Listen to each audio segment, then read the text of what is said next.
Everything is what you think it is. Everything is not what you think it is. Everything is nothing and everything is everything. Let's get into it. I have no script for this video. I have no outline. We're just gonna talk the talk because that's how I feel right now. And that's kind of freeing. It's also kind of like, oof, what am I gonna say? I don't know. I didn't plan this, but I've just been, I want to say for a while now, but it's been speeding up. I've been breaking down belief systems one after another, one after another. It's interesting to think about because basically we are born on this planet. We come in to families with preconceived ideas, conditioning, and a society that has a certain conditioning and all that stuff. And so we take on what is around us. We come in as basically, I don't want to say like blank canvases, because I do think we come in knowing what we're getting into. Like, I do believe that we choose these paths to some degree. And what we really are at our core is the universe experiencing itself through this realm. And I'm sure there's so many other realms. I don't know. I just know for myself, over a year and a half ago, I experienced a ego death where everything that I thought I believed, everything that I thought I knew ceased to exist for a period of time or duration. And I went to what seemed like to be another realm, but it also was still here. And I felt like I just was stuck in a loop. But I wasn't a body, I wasn't a person, I was just energy. But I still had my body. It was a paradox. And I still am integrating and learning things from that experience because it was so mind-bending and eye-opening to the point where I couldn't process it fully at the time. So I'm still integrating pieces of that into now. And so every time I feel a belief system collapse, it's almost like that feeling again of like, oh my god, everything I thought I knew, everything I thought I was, is that even true? I don't know. I think the only thing that we really know is that we don't know. For a while I was believing like, okay, the only thing I know is that I was born and I'm gonna die. And I have all this time on earth. In a sense, you know, as a 3D body, yeah, you know, that can feel very real. But then when I sit and I truly think about past and present, I'm like, how do I know? How do I know my past is my past? How do I know, oh sorry, when I think of past, present, future, how do I know for sure that my past was my past? And how do I know for sure that future will ever come? I don't know. All I know is that we have this moment right now. And yeah, obviously, like, we can look around and see like people are born, people die. But then we have to ask ourselves, what are people? See, the more questions we ask, the more we realize we don't know anything at all. And that's what gets me, is because when I was in that state where I just dissolved everything, yeah, the body was still here. I was in my friend's room, but it got to a place where I was like, what is this? What is this bottle? Oh, it's a bottle of water, but what is water? Me and her were asking each other things like that. Like, she got text messages and I'm like, what's a text message? And I thought after that, when I came back to reality, it was just a thing that happened, and, you know, very strange experience, and I probably will just laugh at it later, which I did. And now I'm getting to a place where I'm like, yeah, that was a strange experience, very funny, ha ha ha. And also, ha ha ha, what is this? Like, what is this really? I don't know. And then when I think like that, it kind of just makes everything seem pointless and also full of potential, a paradox. Everything here seems to be like a paradox. I look around and I see duality, and I look around and I see, when I question everything, the non-duality. If I try to use my mind to figure it out, it gives me a headache, I get confused, I get scared. But when I don't use my mind to figure it out, and I just accept the fact that this is all here, this is this moment, I don't know what's going on, I don't know anything, stillness will arise, and then it's like, okay, so it is. What's been helping me whenever I feel like my reality is starting to break down internally, which has been the case for me a lot, is breathing. Breathing deeply into my body, in through my nose, out through my mouth.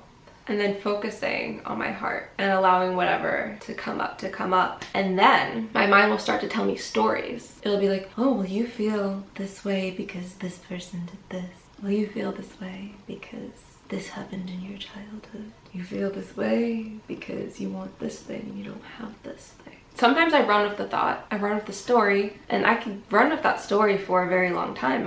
You can run with these stories for years. That's what the patterns are that we build around these limiting beliefs that were just thoughts based off of a feeling, or a thought that caused a feeling, whatever. An event that happened in our life that caused us to think and feel as though we're not enough, or whatever the story ends up being. We can believe that, we can run with that, or we can question it. So the more I break down these belief systems, the more free I feel, the more open I feel, the more like endless possibilities, endless potential, right? But then there's other belief systems where when I go to break it, because I hear within me, break this, you don't need this anymore, you're hurting yourself by keeping this alive. There's the other part of me that's like, but if I don't follow this belief system and I break the pattern, then I lose a part of me, and I don't want it to go. And at the same time, I do want to be free from it. So my mind does like this whole mental gymnastics where it's fighting this battle of like, if you break it, you won't be safe. Okay, I believe that forever, but has that done me any good? No, it just makes me feel like I can't do things that I want to do. Okay, accept that. But if I break it, I don't know who I am anymore. Who were you ever?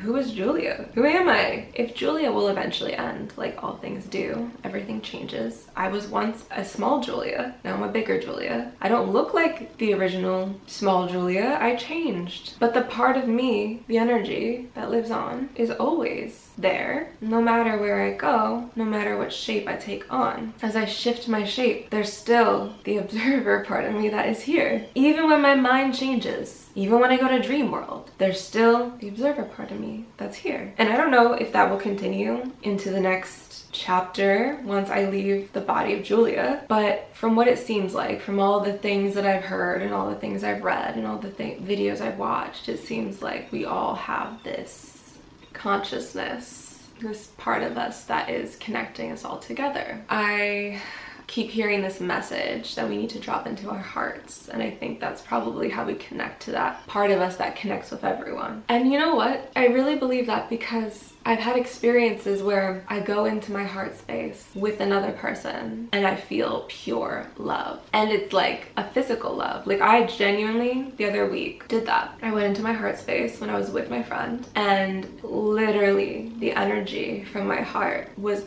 physically palpable, going from me to them. They could feel it. They're like, it feels warm. There's no words to describe it. It's not a normal feeling. And I'm like, yeah, I feel it going from me to you. They felt it coming from me to them. I don't know what that is. And I can try to make up a bunch of different things that it could be, but I don't know if there's really a point. I don't know. I also get this endless feeling of like, I'm running around in a circle. Today is Groundhog's Day. Every day I wake up and it's the same. I never really leave this spot. Even when I do leave this spot, maybe that is for me to, I don't know. I feel like normally I wouldn't post a video like this because it's a lot of me being like, I don't know. But I think that's the point of this. I think the point is I want to share with you that as much as we think we know things, we don't. And we're just making this up as we go. And I think the more we remove the beliefs, because I think at a certain level, every belief can be limiting. We have to go beyond belief and maybe step into knowing. Because when we, ooh, I see a spirit plane. I know it's a spirit plane because it's yellow. And there's no other yellow planes. I get really excited when I see them because they're yellow. And maybe they're a sign of spirit. But yeah, I guess what I mean to say is we are making this up. And if we truly accept the fact that this is our living dream. Because if you think about when you dream at night, everyone in your dream is actually just you. They're a piece of you, a part of you, part of your subconscious, getting to express itself in a type of form. But nothing that you have in the dream, you can never take it with you back into this realm. It stays there. Everything, like what happens in Vegas stays in Vegas. What happens in your dream stays in your dream. What happens on Earth stays on Earth. You can't take any of this with you when you go. And because what we are living on Earth is actually a waking dream, if you think about it, everyone is you pushed out in your dream. Well, then everyone is you pushed out on Earth too. That was scary to me for a while, but now I'm starting to accept it because I was running from that for a while. The thought of everyone and everything is just me experiencing me in different ways. And by me, I don't mean me as Julia. I mean me as the consciousness. as the one, as the all. I can accept that. And I think my acceptance of this is gonna help me realize that I can just do things differently. Like here, for example, as Julia, as a person on earth, I experience a lot of neuroses. I experience OCD. When I am dreaming, that OCD belief system comes with me into my dream. Every time I'll have dreams, I'll be in a public bathroom and I'll be experiencing my obsessions and compulsions. It follows me into the dream world, but it also stays in the waking world. And I think until I'm willing to let that go, it'll continue. But it's me choosing to continue it, because I can stop at any time, because this is my waking dream. And I want to say this for you, any belief system that you keep bringing with you, you can stop it at any time. I have this one with money where I'll make the money that I want and then I won't, but I created the money and then I created the belief that I can't make it. So therefore, then again, I can create the belief that I can. We limit ourselves.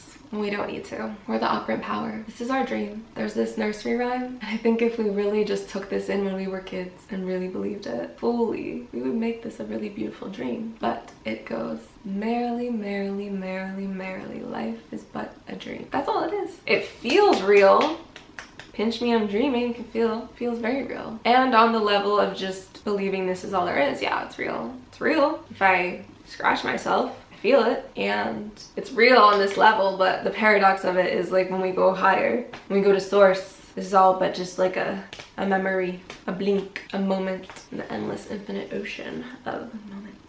Well, I guess that's all I really wanted to say. These are just thoughts that I've been running through my mind. Breathe deeply. You are waking up. You're waking up with me. And question everything. What do we know is true? Are facts facts? Maybe, maybe not. Okay, I'm not done actually. There's a few more parts I want to add to this to explain what I mean more properly about question everything, because everything is not what you think it is. Nothing has meaning until you assign it meaning. And I want to give you the perfect example with this water. I could say this water is nasty, dirty, disgusting water that is going to make me ill when I drink it. So I drink the water and then, you know, the next day I'm starting to feel kind of sick and maybe I throw up. Well, I created that. I decided this water is bad for me, so whenever I experience the water, I'm not gonna feel well. Or I could be like, this water is blessed, Florida, holy water, you know, whatever beautiful water we want it to be. And when I drink this water, I feel whole and complete and love and health and healed. Well, if I believe that to be fact, if I believe that to be true, that will be the case for me. I'll give you an example of two things that happened the other day, literally. The power of suggestion. The power of suggestion is everything, because you are everything. So I was in the car with my dad and he was talking about how he's been seeing worms in the bathroom on the second floor of our house. And I'm like, how is that even possible? How do worms crawl all the way up to the second floor bathroom? Like, I've never seen a worm in my second floor bathroom, but that's strange. Okay. And so he said it. He said he's seen multiple. I accepted that to be a thing. Guess what happened yesterday? I saw my first little itty bitty worm on the floor of my bathroom on the second floor of this house. I was like, there's no way. Well, it was there right in front of my eyes. Another thing that happened yesterday was my mom was eating pineapple and I was like, oh, you can eat pineapple without it hurting your mouth? And she's like, yeah, I love pineapple. And I'm like, oh, good for you, because I can't. Every time I eat pineapple, it like burns my mouth to the point where I think I have a flesh-eating virus in my mouth. I think I'm allergic to pineapple. So my mom goes on to continue eating her pineapple, and next thing you know, I swear to God, not even 5 minutes later, my mom is like, oh my God, my mouth, it hurts. It feels like I have a flesh-eating virus in my mouth. I can't continue to eat this pineapple. And that has never happened to her before. She said sometimes it'll, like, you know, sting a little, but she's never had it to the point where she's like in pain from eating a pineapple. And I'm like, I'm so sorry. I literally put that in your mind and I did not mean to. So I say a lot to say our words, our thoughts, our feelings, our sensations, our actions, everything is this. We are creating this with all of that. With all of that, we are creating where we are right now. We are master manifestors. We are the operant power. If you think you are, then you are. If you think that's gonna happen, it will happen. And you know, maybe it's not immediate. Maybe it's not, you know, like my examples, but maybe it can be. Maybe it can be. Maybe it can happen immediately. Maybe that money can show up right now. Maybe that lover can appear right now. Maybe you'll get that text that you want. I don't know. I really don't know. But I do know that we're making this up. So do with that what you will. Oh, I wanted to say this about it. Because we are so powerful, we have the ability to decide what we want things to be. So whatever stories you tell yourself that you keep repeating, if they are limiting, you can change them. Just like I could change the water. Like, what is water? I don't know. I can make it be a positive thing. I can make it be a negative thing. I'm sure there are some things that maybe we decide collectively are more inherently positive and more inherently negative, and that's okay, and we can understand that, and as a collective live our lives that way. Sure, that's fine. But who's to say you can't make something that seems negative into a positive? Because when you do that, you make the world beautiful for yourself. And when you make the beautiful world, when you make the world beautiful for yourself, you make it beautiful for everyone else. You are the world. This is your world. We all have our own world that we live in. And no one can change your world but you. And so I want to leave you off with this. If it's that easy to change a belief from there are no worms in second floor bathrooms to worms show up in second floor bathrooms, then you can change a belief that you have around anything in your life, from being I don't make money to I do make money, I can't have love to I do have love, I can have love, I am love. It can be whatever you want it to be, whatever your struggles are, mental health, physical health, anything. If you can change one belief, you can change any belief. This is your dream. This is your dream. Anyway, I love you. I'll see you in my next video next week. Bye.